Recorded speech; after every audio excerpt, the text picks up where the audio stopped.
Good evening. Well, this has been a most remarkable election, a day that I believe will change the way elections are fought and the way states are governed. And that's a big statement because we've seen so many elections. First, of course, many new records have been set today. UP has given one party, the Samajwadi Party, more seats than in any election in 25 years. And only in 1885 was that ever broken. So it's a record. Punjab has created history by breaking the record of an incumbent never ever winning.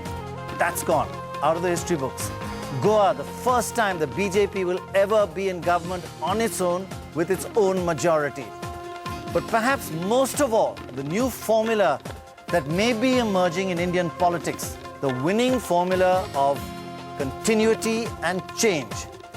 The UP winning combine, let's have a look at them. The quintessential political neta, Mulayam Singh Yadav.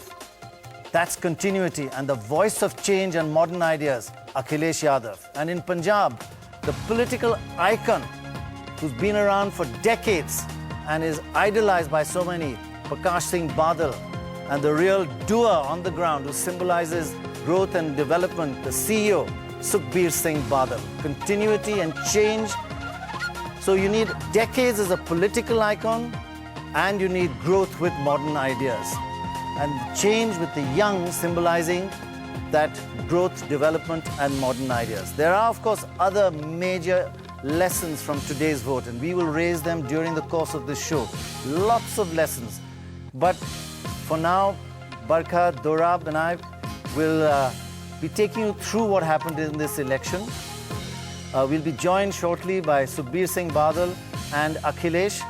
They both promised to come on, but of course they must be inundated with, well, already problems of governance. In some ways, Akhilesh is facing his first problem right now. Already, with reports coming in of local camera people being beaten up by angry Samajwadi Party workers who wanted a recount.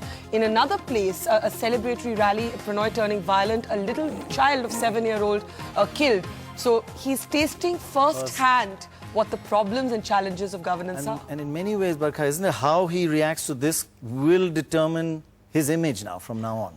Prannoy, what you were talking about, continuity and change. The change was that he was building on Mulayam's rock-solid experience as a politician to say we're improving on ourselves. He was promising a break from some of the past. And the one break he promised was no more Gunda Raj. We're trying to drop candidates with criminal charges, didn't succeed fully with that, but dropped a number of high-profile criminal candidates. DP Yadav. That was a big symbolic move, but of course they still had about 90 candidates with criminal charges. Yes. And as he attempted to modernize his image, he cannot have the first day of a victory marred, in a sense, by reports of journalists being beaten up by workers. But you're absolutely right. If you look at Mulayam and Akhilesh Singh Yadav, in many ways, like father, like son, but in many ways, the son very different, is marking that generational shift that many people were looking for. One was yesterday's man, one is tomorrow's man. Yeah. Right, and they're working together. Yes. Now, will this formula... Was it started a bit by Farooq and Omar? Interestingly, because Farooq Abdullah created the context for Omar Abdullah to set in. When Omar first started, he had actually many of the hiccups that someone like Akhilesh may face, because he was a young man with many bright ideas, but didn't quite know how to politically manage his party.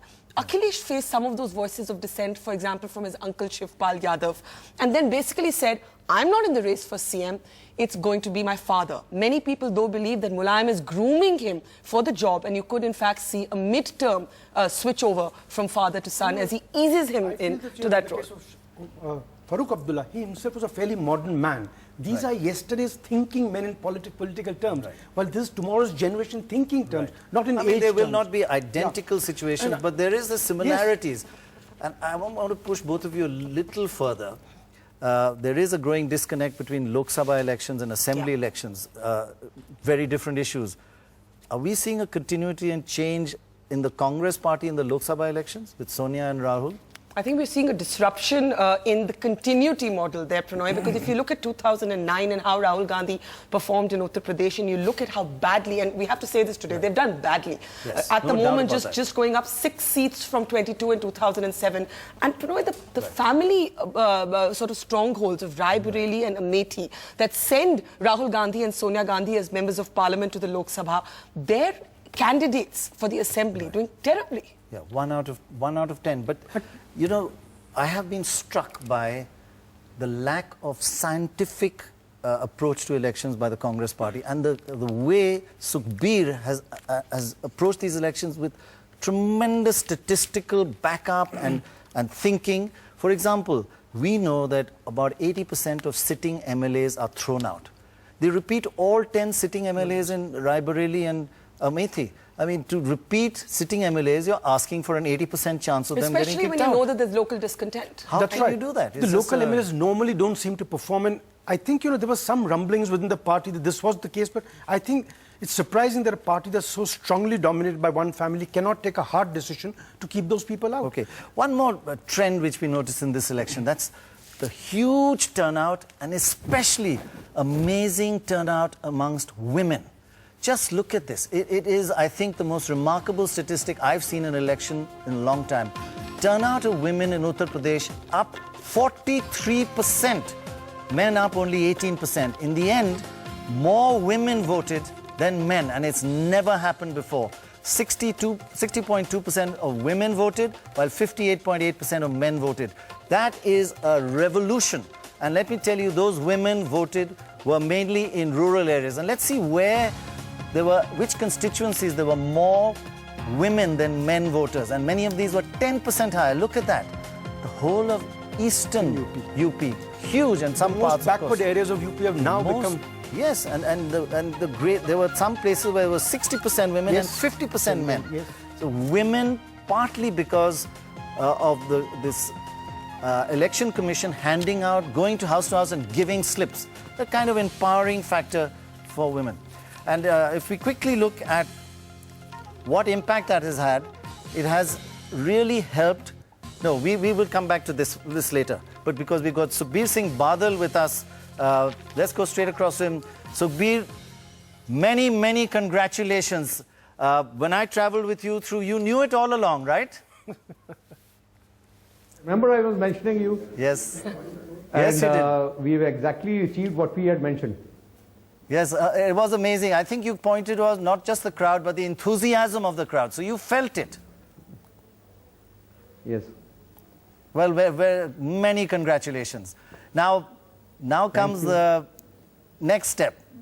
Just ruling for 5 years and winning again. How are you going to do that? Name me 3 things you're going to do that will make sure you'll come back next time.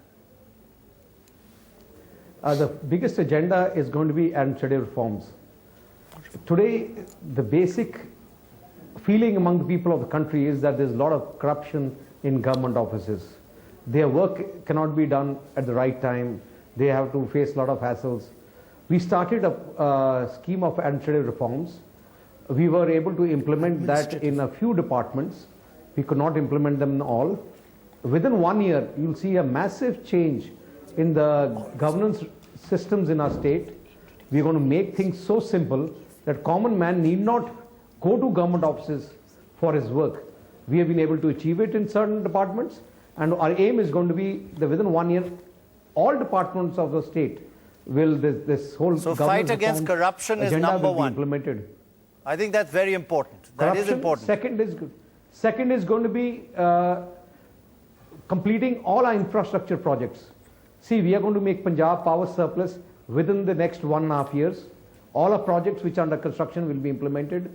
Our state is going to be most well-connected state with approximately 2 international airports fully operational, and third one also will become under construction. Okay. And domestic And Sukbir, airports. sorry to interrupt. Sorry to interrupt. So our aim is going to be overall infrastructure in the state. And you're doing this infrastructure through private-public partnership, and isn't that your formula? Yes, PPP model. So you don't have to PPP spend model. too much money yourself. I think in the today's world, you just need ideas, and money automatically comes to the state. All right. The NDTV News app had redefined the entire genre. Now, another market beater. It's already hit #1. NDTV Profit, India's #1 finance app. Download free at ndtvprofit.com/apps. Live stream of NDTV Profit, market news, and your easy-to-manage portfolio. Download now, ndtvprofit.com/apps.